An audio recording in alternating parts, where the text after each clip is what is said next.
Hi every one. കുറേ കാലം മുമ്പ് നടന്ന ഒരു സംഭവം പറയാം. കഥയല്ല, ശരിക്കും നടന്ന സംഭവമാണ്. ഒരു കൊറിയക്കാരി ഉണ്ടായിരുന്നു. അവരുടെ പേരായിരുന്നു സൺ. അപ്പോൾ ഈ സൺ എന്ന് പറയുന്ന സ്ത്രീയുടെ ഭർത്താവ് ഒരു ഹാൻഡിക്യാപ്ഡ് മാനാണ്, ഒരു വികലാംഗനായിരുന്നു. അപ്പോൾ ഇവർ കുറേ നാളിങ്ങനെ ആഗ്രഹിച്ചു, ഒരു കുഞ്ഞു വേണം എന്നിങ്ങനെ ആഗ്രഹിച്ച് അവസാനം ഇവർ പ്രഗ്നൻ്റ് ആയി. അങ്ങനെ ഇവർ ഭയങ്കര സന്തോഷമാണ്. അങ്ങനെ ഒരു ദിവസം ഇവർ ഡോക്ടറെ കാണാൻ വേണ്ടിയിട്ട്, ചെക്കപ്പിൻ്റെ ഭാഗമായിട്ട് ഡോക്ടറെ കാണാൻ വേണ്ടിയിട്ട് ഈ സൺ എന്ന് പറയുന്ന സ്ത്രീ ചെല്ലുകയാണ്. അപ്പോൾ ചെന്നപ്പം ഡോക്ടർ ഭയങ്കര അൺഎക്സ്പെക്റ്റഡ് ആയിട്ടുള്ളൊരു കാര്യമാണ് അവരോട് പറഞ്ഞത്. അതായത് ഇവർ മരുന്ന് മാറി കഴിച്ചതുകൊണ്ടാവാം ആ കുട്ടിക്ക് എന്തോ വൈകല്യമുണ്ട്. അപ്പം വൈകല്യമുള്ള ഒരു കുട്ടിയെ വളർത്തണോ വേണ്ടയോ എന്ന് നിങ്ങൾ ആലോചിച്ച് തീരുമാനിക്കുക. നിങ്ങൾക്ക് ഒന്നുകിൽ അബോർഷൻ പോലുള്ള കാര്യങ്ങളിലേക്ക് പോകാം. ഇനി അതല്ല, നിങ്ങൾക്ക് ഓക്കെ ആണെങ്കിൽ നിങ്ങൾക്ക് ഈ കുട്ടിയെ പ്രസവിച്ച് വളർത്താം. പക്ഷേ ഞാൻ ഉറപ്പ് തരുന്നു, ഇതൊരു വൈകല്യമുള്ളൊരു കുട്ടിയായിരിക്കും എന്ന് പറഞ്ഞു. ഇത് കേട്ടപ്പോഴത്തേന് ഇവരാകെപ്പാടെ ഡിപ്രസ്ഡായി. കാരണം കുറേ വർഷങ്ങളായിട്ട് ഒരു കുഞ്ഞിന് വേണ്ടിയിട്ട് ആഗ്രഹിച്ചിരുന്ന ഒരു സ്ത്രീയാണ്. അപ്പോൾ അങ്ങനെ ഇവരെന്തായാലും ലാസ്റ്റ് മൊമെൻറ്റിൽ ആ കുഞ്ഞിനെ ഉപേക്ഷിക്കുന്നില്ല. എന്ത് തന്നെ വന്നാലും ആ കുഞ്ഞിനെ പ്രസവിക്കും എന്ന് തീരുമാനിക്കുകയാണ്.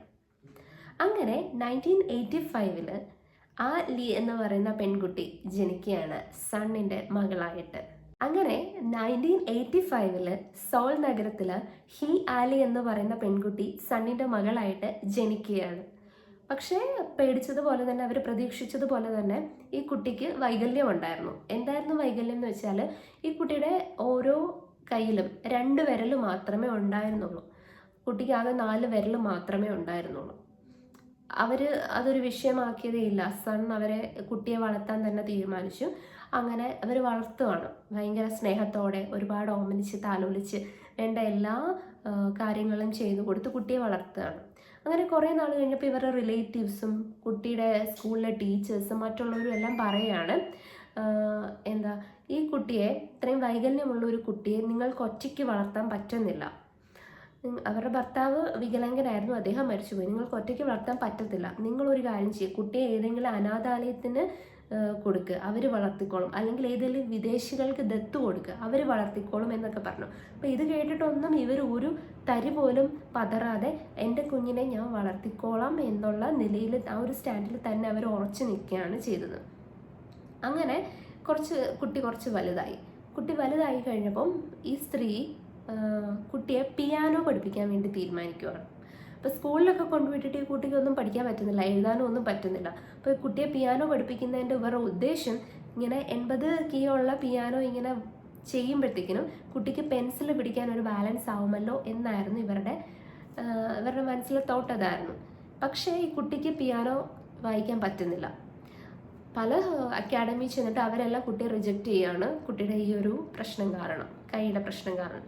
അങ്ങനെ ഒരു ട്യൂഷൻ സാറിനെ വെച്ച് പിയാനോ പഠിപ്പിക്കാൻ വേണ്ടി ട്രൈ ചെയ്തു. പക്ഷെ അദ്ദേഹവും ക്വിറ്റ് ചെയ്തിട്ട് പോവാണ്, അദ്ദേഹത്തിനും പറ്റുന്നില്ല എന്ന് പറയാണ്. അങ്ങനെ കുറേ മാസക്കാലം അമ്മയും മകളും തമ്മിൽ ഈ ഒരു കാര്യത്തിൽ വഴക്കുണ്ടാക്കി. നീ എങ്ങനെയെങ്കിലും പഠിക്കുക എന്ന് അമ്മ പറയാണ്. കുട്ടിക്ക് അതിൽ താല്പര്യം ഉള്ളതുകൊണ്ട് തന്നെയാണ് അമ്മ അതിന് നിർബന്ധിച്ചത്. അല്ലാതെ അമ്മയുടെ പൂർണ്ണ ഇഷ്ടത്തോടെ അല്ല, അമ്മയുടെ മാത്രം ഇഷ്ടത്തിനല്ല ചെയ്തത്. കുട്ടിക്ക് അതിൽ ഇൻട്രസ്റ്റ് ഉണ്ട്, ആ ഒരു ടേസ്റ്റ് ഉണ്ടെന്ന് അമ്മയ്ക്ക് തോന്നിയതുകൊണ്ടാണ്. അങ്ങനെ കുട്ടി ശ്രമിക്കുന്നു, പക്ഷെ നടക്കുന്നില്ല, പരാജയപ്പെടുന്നു. പക്ഷേ അവസാനം ഒരു ദിവസം കുട്ടി അതിൽ വിജയിക്കുകയാണ്. അവൾ കുട്ടികളുടെ ഒരു പോയം നല്ല രീതിയിൽ പിയാനോയിൽ വായിക്കുകയാണ്. പിന്നീട് ഒരു വലിയ കോമ്പറ്റീഷനിൽ അവൾ വിജയിയാകുകയാണ്. ഒരുപാട് കോമ്പറ്റീഷൻസിൽ വിജയിയാകുകയാണ്. ആ രാജ്യത്ത് തന്നെ വളരെ ഫേമസ് ആയിട്ടുള്ള ഒരു പിയാനിസ്റ്റായിട്ട് അവൾ മാറുകയാണ്. അപ്പം ഈ ഒരു കഥയിലൂടെ പറഞ്ഞു വന്നത്, അമ്മയുടെ ഇച്ഛാശക്തിയും മകളുടെ ഹാർഡ് വർക്കിങ്ങുമാണ്. നമ്മൾ എന്തെങ്കിലും ആവണമെന്ന് നമ്മൾ തീരുമാനിച്ചിട്ടുണ്ടെങ്കിൽ അതിനുവേണ്ടി നമ്മൾ വർക്ക് ചെയ്യണം. അല്ലാണ്ട് നമ്മൾ ആരെങ്കിലും നമ്മുടെ കൈ കൊണ്ട് തരും എന്ന് കരുതി നമ്മൾ ഇരിക്കരുത്. നമ്മുടെ ലക്ഷ്യം എന്താണോ അതിന് വേണ്ടിയിട്ട് നമുക്ക് ഡെയിലി ചെയ്യാൻ പറ്റുന്ന മിനിമം സ്റ്റെപ്സ് നമ്മൾ പ്ലാൻ ചെയ്യുക. ഓരോ ദിവസവും അറ്റ്ലീസ്റ്റ് 30 മിനിറ്റെങ്കിലും അതിനുവേണ്ടി എന്തെങ്കിലും നമുക്ക് ചെയ്യാൻ പറ്റി എന്ന് ഉറപ്പാക്കിയിട്ട് മാത്രം അന്നത്തെ രാത്രിയിൽ കിടന്നുറങ്ങാൻ ശ്രമിക്കുക.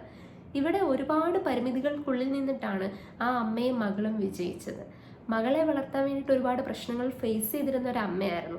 അതെല്ലാം അതിജീവിച്ച് അമ്മ മകളെ വളർത്തി. അമ്മയുടെ ആഗ്രഹത്തിന് വേണ്ടി മകള്, അതേപോലെ സ്വന്തം ആഗ്രഹത്തിന് വേണ്ടിയിട്ടും മകളെ നല്ലപോലെ വർക്ക് ചെയ്തിട്ടാണ് ആ ഒരു നിലയിലെത്തിയത്. ഇതേപോലെ തന്നെ നമുക്കും നമ്മുടെ എല്ലാവരുടെയും സ്വപ്നങ്ങൾ നേടിയെടുക്കാൻ പറ്റട്ടെ. Thank U.